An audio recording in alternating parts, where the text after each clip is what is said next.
didn't mean to hit her, God. I swear I didn't mean to. It happened so fast. One moment I was driving home after a long night shift.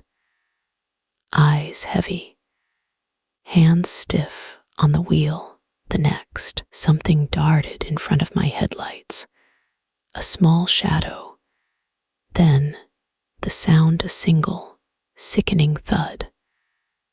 I slammed the brakes, heart jackhammering. When I got out of the car, I already knew. She was lying there in the road, a little girl, maybe 8 years old. White jacket soaked in rain.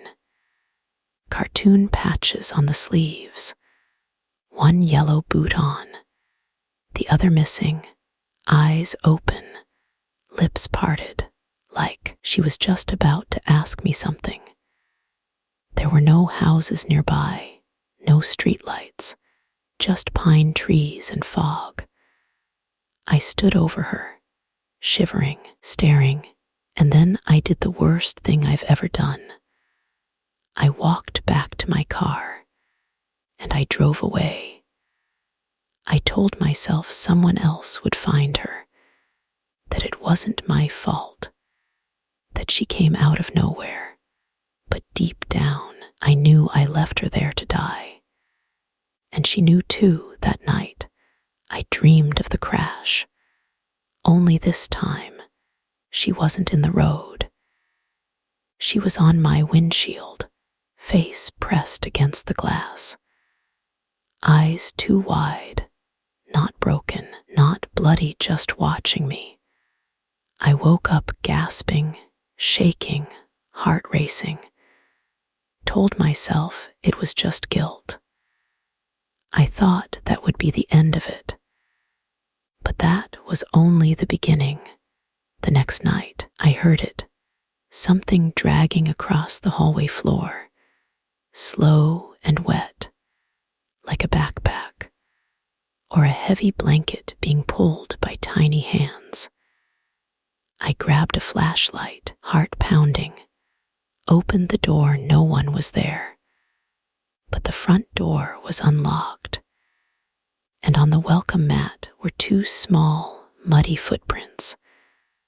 I tried to sleep again, tried to forget, but around 2:13 a.m., I heard a voice, a small voice, broken and distant.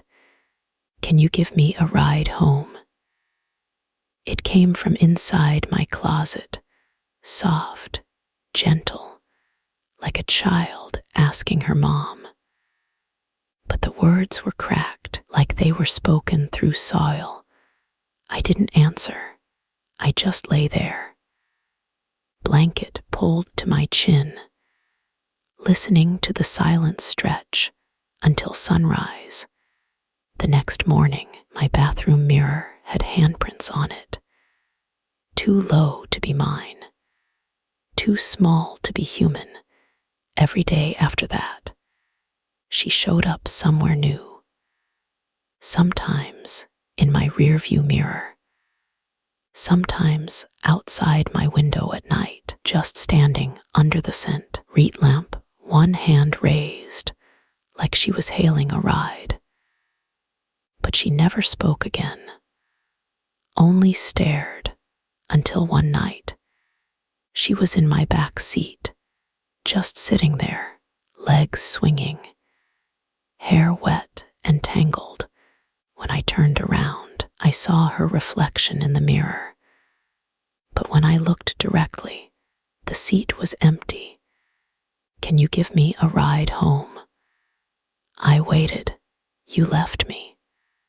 I tried everything: therapy, priests, even moving cities. But she followed, always asking, always watching. The smell of wet earth now lives in my car. No matter how many times I clean it. Last week, my car turned on by itself at 2:13 a.m. Headlights flaring through my window, engine running.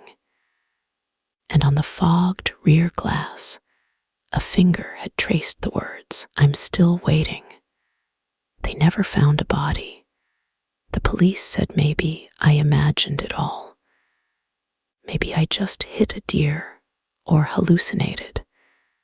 But I know what I saw, and I know what I left behind now. When I drive at night, I don't listen to music.